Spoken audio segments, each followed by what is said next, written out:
Magandang araw mga banateros at eto na nga pag-usapan natin ang mga may init na issue. Naku, si Auntie Claire, binastos na naman ang mga teacher. Naku po, bastos talaga itong walang yan to, no? Alam mo, malapit pa naman sa akin ang mga guro kasi ang aking nanay po ay isang guro. At siya po talaga ay from, alam mo yung pinakasimulang guro hanggang naging siya, university din. Yan ang kanyang pagsisipag. Kaya alam ko yan kasi kahit nung guro pa ho siya ay nag-aaral po siya sa gabi. Yung ano bang tawag mo doon, yung mga PhD, mga ganyan, mga master, ganyan. Ganun yung nanay ko sa sobrang tiyaga po niyan. Grabe ho yan. At yung mga barkada niyan, at naging barkada ko na rin, ay yung mga guro. Kaya nga po, kaya napapamura ako dito kay Auntie Claire kasi hayop ka talaga, Auntie Claire. Sabi naman niya, may palusot siya. Okay, mamaya pag-usapan natin yung palusot niyang... Yung palusot niya, mas lalo niya pang binastos ang mga guro. Naku po. Pero mga kababayan, wag po nating hingin ang kanyang pagre-resign. Bakit? Okay siya diyan. Para lalong masira si Marcos dahil sa kawalangyaan niya. Sama-sama sila mag-session. Hindi kasi alam mo itong si Auntie Claire, hindi ko alam kung pero parang hindi naman. Kasi sa itsura naman niya, hindi naman po siya mukhang bangag. Pero parang yung pag-iisip niya, medyo naapektuhan na. Hindi ko nga alam kung dala ito ng kulang sa aruga, kulang sa pagmamahal, o sadyang may tama lang. Hindi, sa totoo ako sinusubukan kasi yan ang aking ginagawa talaga forever in my life. Yung ina-analyze ko yung mga tao, lalong-lalo na tayo po ay may kumpanya at tayo po mismo ang personal na namimili ng mga empleyado. At ina-analyze ko talaga mga tao. Ini-interview ko yan, inaalam ko yung kanilang mga background. Pero itong ina-analyze ko po si Auntie Claire, hindi ko ma-analyze kung saan siya nanggagaling at bakit ganyan siya. Kasi para sa kaalaman ng iba, bago po yan maging opisyal, nung vlogger po yan, medyo tinitingnan ko na yung video niyan. Until nung kinampihan niya yung isang abogado na wala ring kaso, tapos ngayon, kaaway niya na yun. At dati talagang bumabati ko sa gobyerno, ngayon kulang na lang higupit ng tumbong ni Marcos.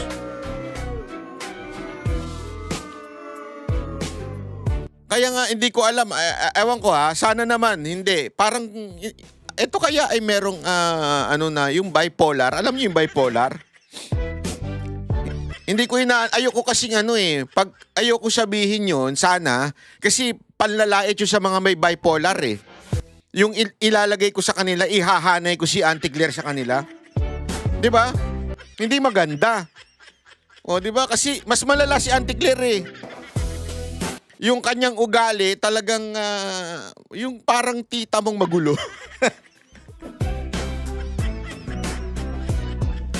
Alam mo yun, yung kamag-anak mo ang gulong kausap, parang ganun. Minsan mabait sa'yo, minsan hinuhudas ka, minsan yung utak niya out of this world, yung kanya mga prinsipyo out of this world. Hindi, baka sabihin ninyo, nagpe-fake news ako. Hindi, papaliwanag ko sa inyo kung bakit out of this world itong si Auntie Claire. Kasi kailangan maunawaan ng mga Pilipino ito Kailangan maintindihan ng mga Pilipino. Bakit ho? Kasi dito ka nga magtataka Dito ka magtataka. Yung mga dating batikos ng batikos nun kay Mocha nung nasa PCOO siya. Yung mga Malacanang Press Cartel. Yung MPC dyan, batikos kayo ng batikos nung kay Mocha dahil sinasabi ninyo bakit pa siya nagbablog. At the same time, hindi siya spokesperson o hindi siya press officer. Ang press officer noon ay ang mga nagsasalita tulad ni Panelo, Secretary Martin Andanar, at sino ba isa? Si Roque. Mga matitino, maayos. Si Mocha ay isang asik lamang para sa kaalaman ninyo, ang asik is mas mababa pa yan sa USEC. Kung sabihin, yung taga ano lang, trabahante lang. Tapos binabatikos ninyo kasi nagbablog daw. Eh itong si Yussi Claire, bakit hindi nyo binabatikos? Dahil nagbablog. Eh pag pinanood mo yung vlog niya, abay balahura. Sa totoo lang balahura yung vlog niya. Hindi ko maintindihan bakit dati sinasabi nyo dapat ikaw opisyal ng gobyerno, ikaw ay merong code of conduct. Eh yung kawalang niya nito ni Auntie Claire, bakit di nyo pinupuna? Example pa lang yan doon sa vlog. Doon sa vlog. Doon pa lang ang bastos niya na. Tapos dinadala niya pa sa Malacanang yung kabastusan niya. Bakit kayong Malacanang press cartel hindi nyo pinupuna? Bakit? Palamunin ba kayo? Binibigyan kayo ng allowance? May retainers kayo? Finifeed kayo ng mga question? Wala din pala kayong silbi. May iilan lang dyan pumapalag. May iilan pumapalag. Pero karamihan sa inyo, mga higupwet din ni Castro. Sa totoo lang. Ano, mga patay gutom kayo? Wala kayong pera para sa pamilya nyo? Kailangan nyo ng pera? Sabihin nyo lang. Sabihin nyo lang kung kailangan nyo ng pera, papanalangin ko kayo. Pare-pareho tayo. Di ba? Pero at the same time, ako, hindi ko naman sinasabi ipanawagan nyo si Auntie Claire na mag-resign. Kasi ayoko siya talaga mag-resign. Malaking benepisyo niya kay Marcos eh. Yung alam mo yun, sa tingin ko yung pagbagsak ni Marcos, 50% dahil sa katarantaduhan ni Marcos, 50% nun dahil tarantado si Auntie Claire. Sa totoo lang feeling ko ganun eh. Kaya wag niyong pagre-resignin para talagang dumaus-dus na ito si Marcos, yung kanyang trust rating. Ngayon kasi, galit na galit ang taong bayan. Lalong-lalo yung mga teacher, tiningnan ko, research ko sa TikTok. Ilagay nyo dyan, Auntie Claire versus teacher. Tingnan ninyo. Galit na galit yung mga teacher talaga sa kanya. Kasi, alam mo, wag mo lalahatin kasi. Wag mo lalahatin. Ang ginawa mo, generalize mo. Tapos, isinagot mo pa doon sa time na may shooting. Di ba parang anong connect nun? Para mo baga sinasabi, dahil dito sa mga teacher, kaya itong estudyante na marel. Kasi ang tanong sa'yo, tungkol dun, reaction ninyo, reaction ng Malacanang, regarding doon sa shooting sa Ateneo. Ang sasagot mo dahil walang modo yung mga teacher? Gago ka pa talaga eh. Alam mo, nung isang araw, nung ako'y nakapikit na, sabi ko talaga, Lord, pwede ba tulungan mo naman ako na hindi na makapagmura dahil ayoko na nagmumura. Una, nagagalit ang tatay ko pa. Pangalawa, ayoko na talaga magmura. Kaya lang, kasi yung kawalang niya mo talaga, Auntie Claire, kamura-mura eh. Sa totoo lang. Yung sagad yung kabastusan mo eh. Dapat ka talaga murahin eh. Yung mga teacher na ang pangit tuloy na dahil sa shooting, yung teacher dahil walang modo. Ewan ko sa'yo. Baka sabihin niyo fake news. Okay? Baka sabihin niyo fake news. Ito, ipe-play ko Tingnan niyo kung gaano kabastos ang bunganga nito ni Claire Castro. Hindi ko nga alam kung abogado ba talaga to. Baka naman dati itong, alam mo yung mga nagmamadyong lang sa wag magagalit na may mga nagmamadyong. Yung mga nagmamadyong sa bahay, tapos naninigaw ng mga kasambahay. Parang ganun na eh. Ito si Auntie Claire. Tingnan ninyo, pakinggan nito. Ito yung interview niya na binastos. Tapos mamaya, babastusin niya uli. Sabi ko talaga, napakabastos nitong na to, no? Ito. Ma'am, dun sa Zamboanga po, no, medyo nagkaroon ulit ng shooting kanina. Yan ang question niya, ha?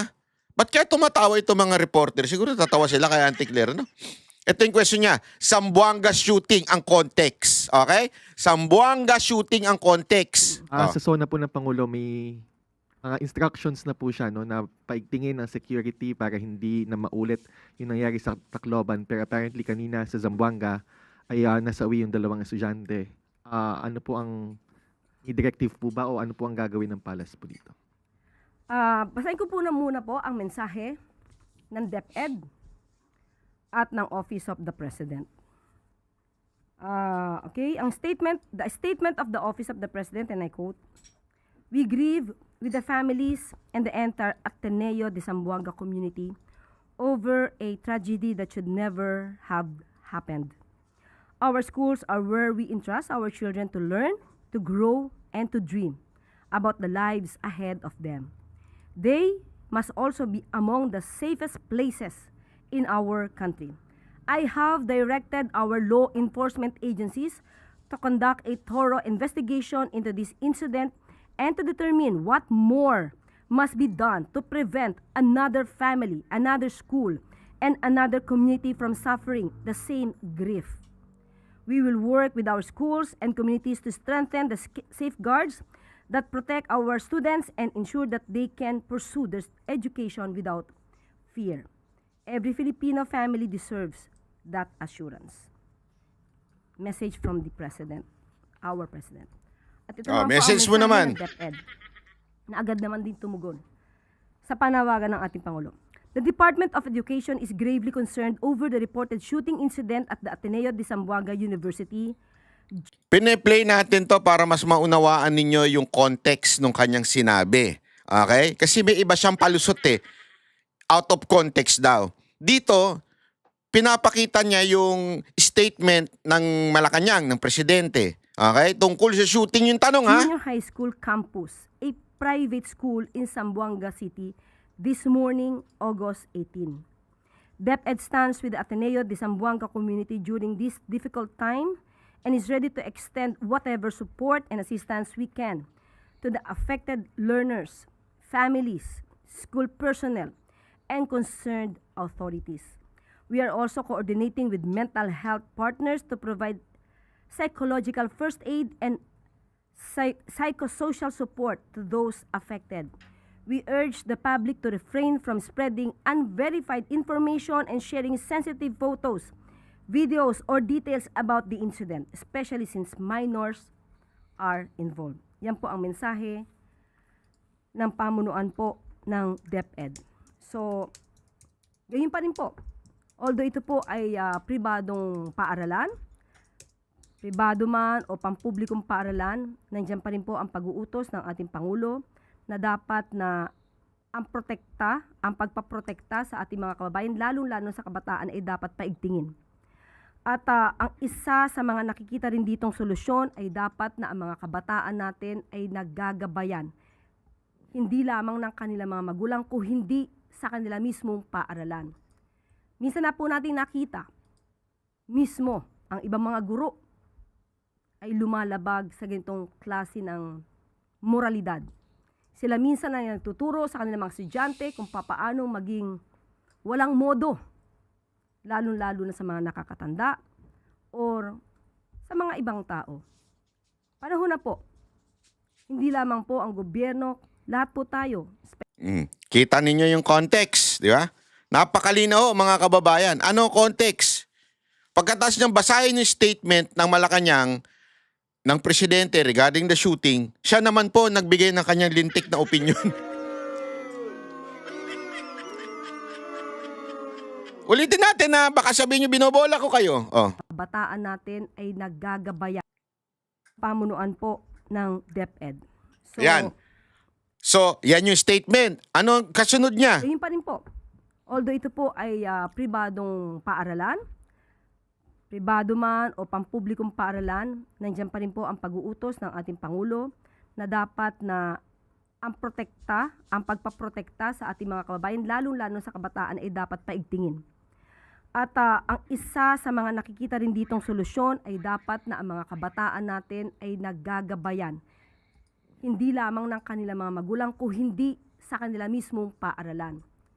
Minsan na po natin nakita, mismo ang ibang mga guro ay lumalabag sa ganitong klase ng moralidad.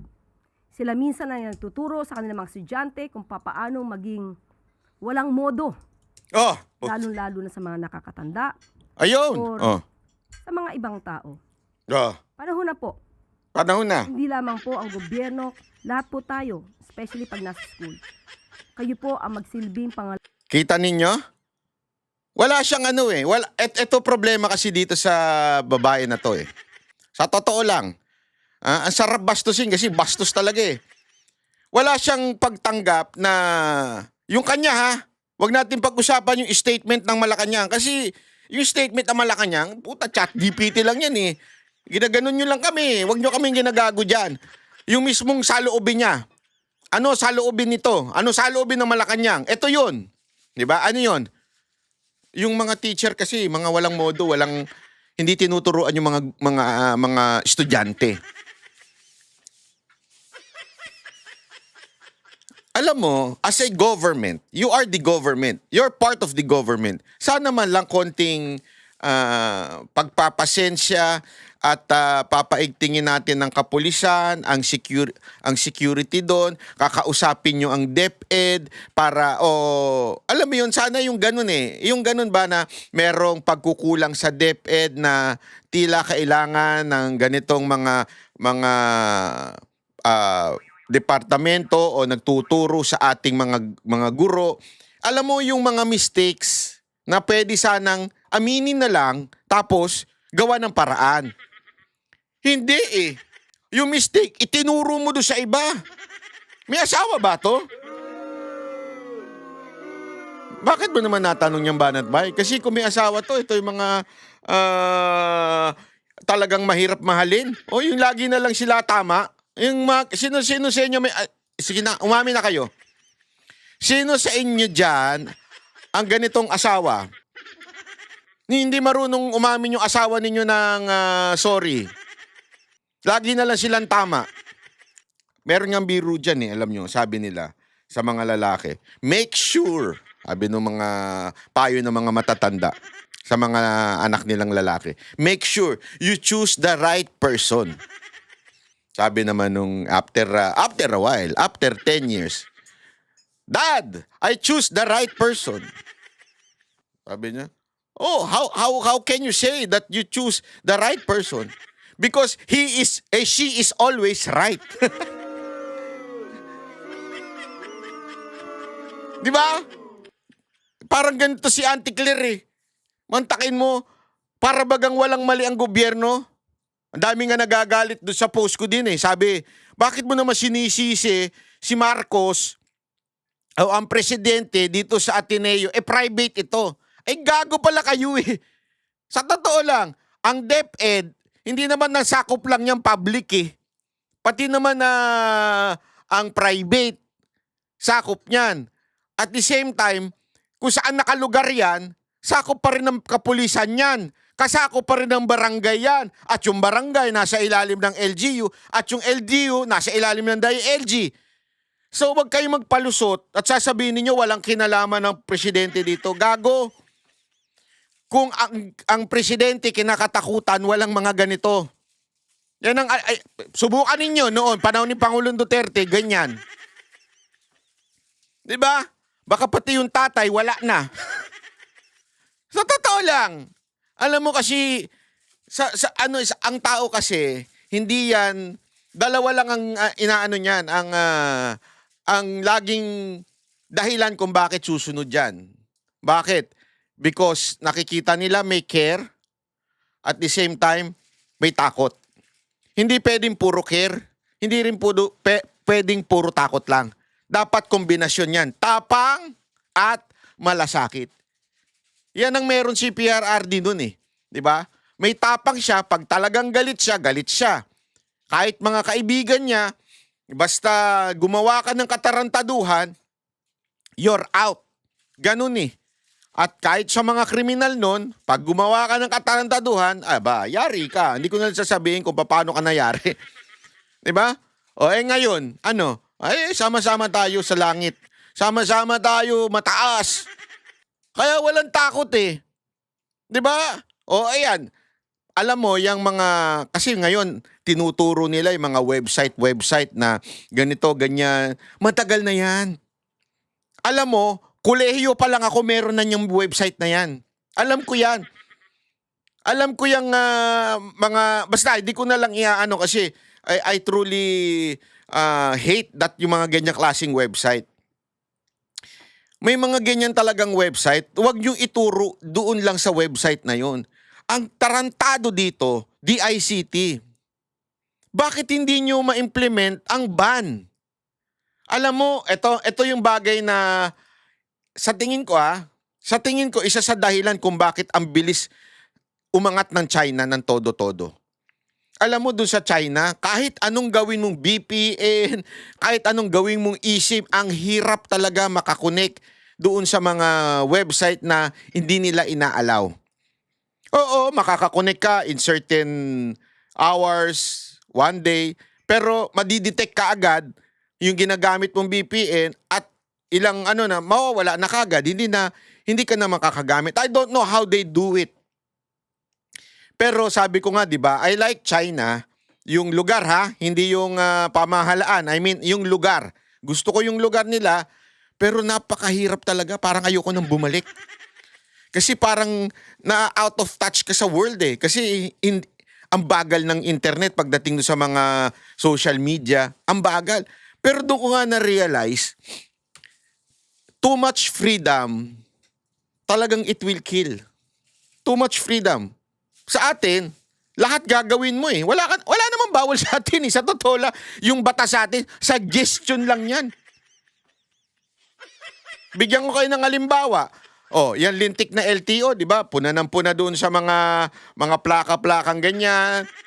Pero isang araw lang, may artista. Pinalitan niya yung plaka ng kanyang Porsche. Suspension lang. I mean, namimili eh. MMDA, isa pang walang silbi yan. Yan ang pinakawalang silbi sa lahat, MMDA. Lalo na nung pumasok si Tory dyan.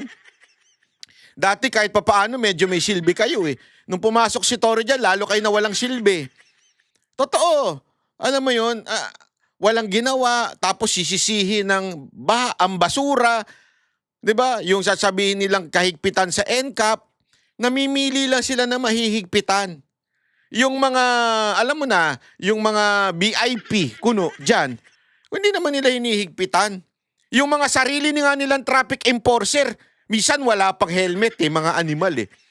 Sorry alam mo, ikaw, isa ka pa, si Go, yung yung taga-MMDA na mahilig din mag-video-video ng kanyang mga tauhan. Hindi naman siya mga tauhan niya, pero mahilig sa camera kasi. Nakita niyo yung paano siya mag-react nung kay Governor Singson? 'Di ba? Natakot. Pero nung ang mga kalaban ay yung mga nasa baba, yung mga taong bayan, ang tapang-tapang. Pero nung kay Gob parang again wala akong pinipili dito. I don't care kung si Gob yun, Singson yun. Dapat hulihin kung dapat hulihin. Hindi yung ay si Gob yan. Peke eh. Yung katapangan peke. Kaya ako nabibuisit eh. Tapos panayang collab mo sa ibang mga influencer. Alam mo, eto tama sana yung ginagawa nito ng MMDA na to. Ang problema, hanggang may mga tiwali kayong MMDA, nawawalan kayo ng credibility, yung moral authority. Kaliwat kanan pa rin dyan ng tiwaling MMDA, ba't di nyo matanggal? Kaliwat kanan pa rin yung mga nagtatagong MMDA, di nyo matanggal. Diba? Oo, maayos yung iba. Pero marami pa rin dyan, alam mo yun?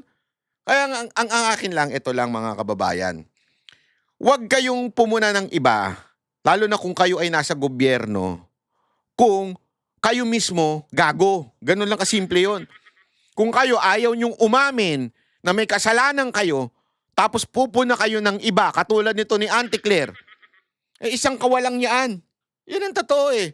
Isang kawalang yaan po. Yung ganyang klaseng estilo ninyo. Tingnan nyo guro sa ating mga kabataan.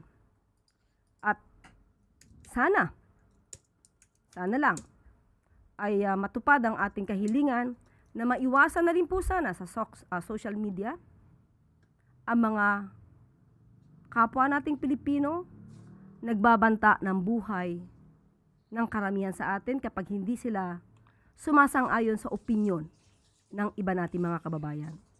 Dito kasi nakikita na parang natotolerate pa ang pagbabanta sa buhay. Pagkilala na may assassin at handang pumatay. Hindi po Yon. Yan kasi ang problema. Yan kasi ang problema.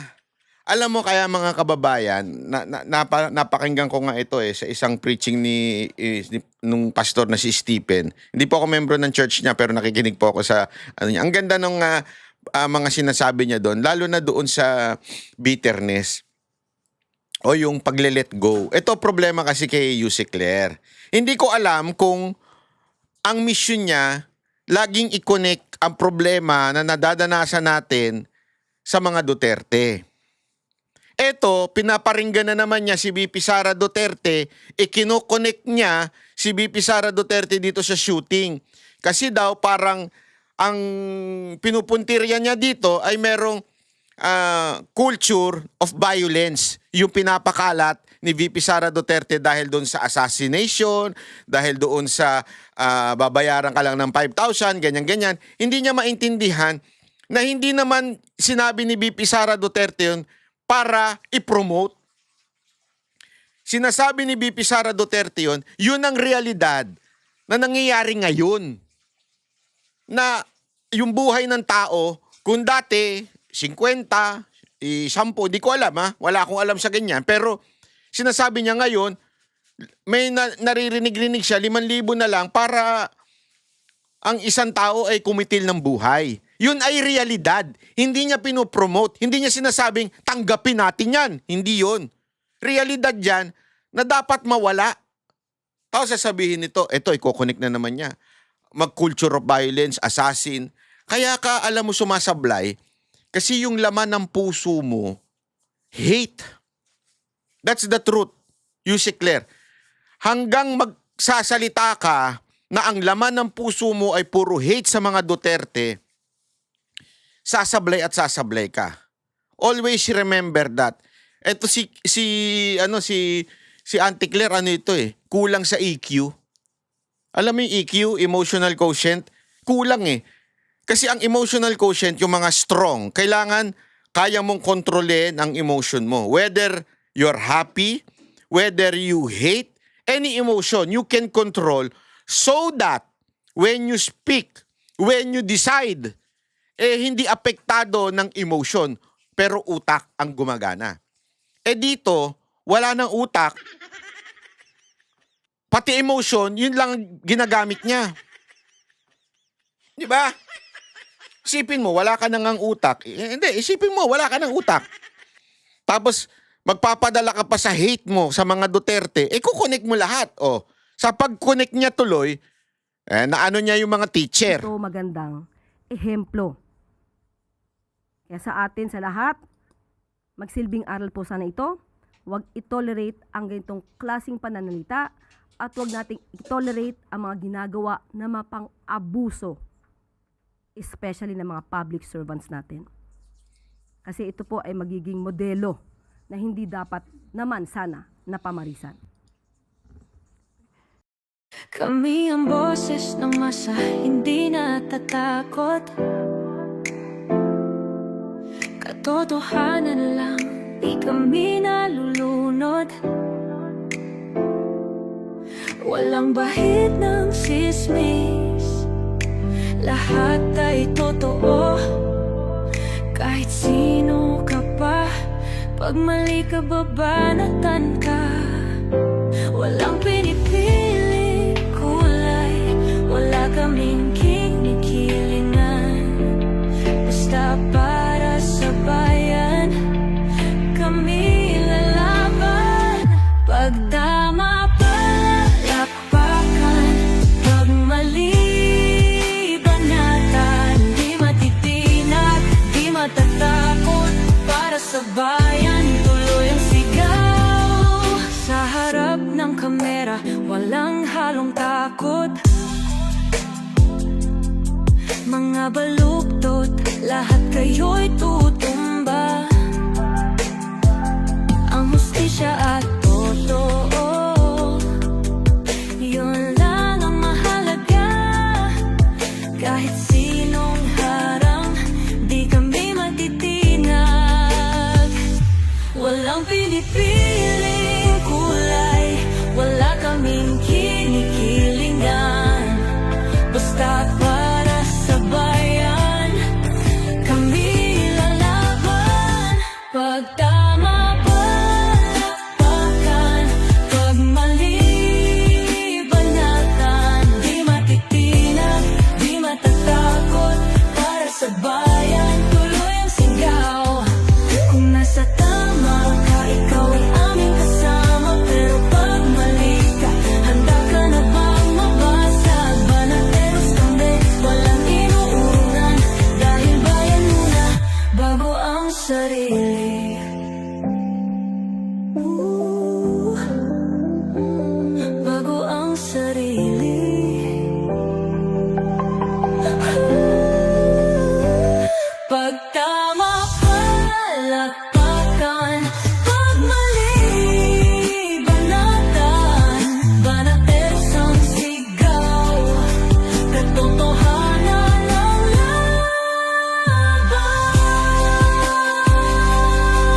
sa